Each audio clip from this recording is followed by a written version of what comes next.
right? Yes. Darby Allin is a perfect example of somebody who has really created his own mystique, created his own aura.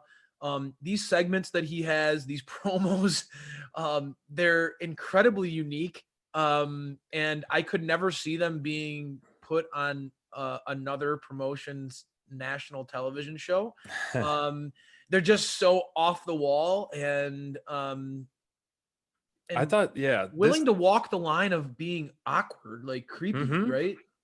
I mean, there's so often times where you watch a promo, if you just kind of watch it for what it is surfacely, you're like, okay, I don't get it, doesn't make sense.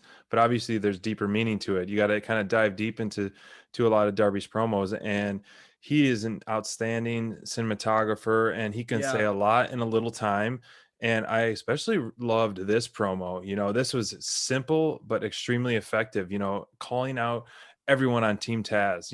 Essentially putting an extra label on them, and it worked perfect because it's helping build them up to this each label, and then giving us something to look forward to, how Cage is the number one contender, and so him and Cage are going to go toe to toe, and the flashbacks that Darby getting thrown around and stuff like Yeah. this promo said so much more than what could have been said if you're standing in the ring, and Just with a mic. he Right. accomplished it so well, and it Yep. was a home run in my opinion, one of his better ones, Yep. and it was simple, but it was definitely one of the more powerful promos that he has cut, in my Yeah, I opinion. mean Darby very much, and you could tell from his presentation as a character, right?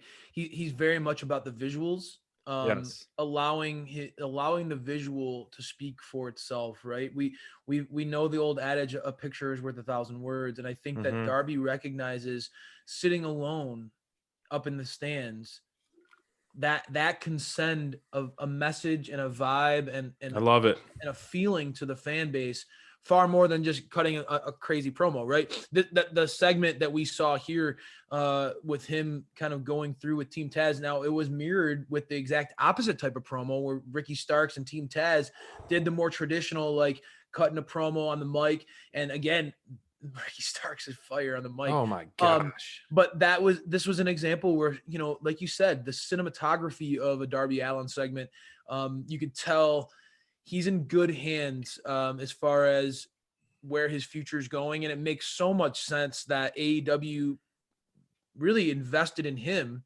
by investing in Sting, right? Bringing Yeah. Sting in the company. It's so obvious to us, to me as a fan anyway, SPD, that putting the TNT title on him, having him beat Cody, having him get paired up with Sting. I Yeah. mean, could they make it more clear to the whole wrestling world that that Darby Allin is the guy, right? I Right. mean, could they do more? It's really impressive to see really what they see in Darby, to Hmm. recognize he has the ability to be the anti-hero, a unique character in the wrestling landscape where so many people are just kind of, hey, I'm me, like I don't know. There's just a very like there's just a lot of wrestling characters that don't jump off the Yeah. screen and don't connect with a casual fan, right? Like the iconic characters like The Undertaker and like Sting. These kind of characters are larger than life and have an aura about them. And I think that TNT and the AEW brass recognize they have something in Darby, even though he's young and he might not have the typical build that you would Hmm. want to see in this superstar of an athlete. They certainly have something with this nihilistic, dark antihero that Yeah. really is connecting with people on a level right now. And it maybe makes more sense to push him now during quarantine where everybody's kind of doom and gloom, because he certainly recognizes like there's some darkness to him, right? For sure. I mean, I've been on kind of like the roller coaster train of Darby, You have. and initially I was all for him. I was like, this guy's a superstar. He's your anti-hero in a sense. The matches he had with Jericho, where it was just amazing performance in the ring, and he still does. And then he started getting too, like I've mentioned You before, just don't love how too he gets thrown ragdolly, around, right? too crash test Yeah. dummy, too reckless in that sense. And now that this made so much more sense of him winning the belt, like you just described. And now Sting, how Sting came out and he was like, talking to Cody, and he's like, "I'm not here for you. I'm Yeah, here yet. for him." Not yet, though. Yes, not yet, but he said not here for him. And Yep. so that was kind of like an oh shoot, moment. Yep. And crowd going wild, hence there was no crowd. But I have to give extra props to all the wrestlers that were there. They made it seem like there was 2,000 people there. I don't know if that was just them, but them doing the chants, them cheering, they did Yeah. an awesome job. Yep. um Nothing against Impact, but when you can hear a pin drop and no crowd, uh, this made it so much more real.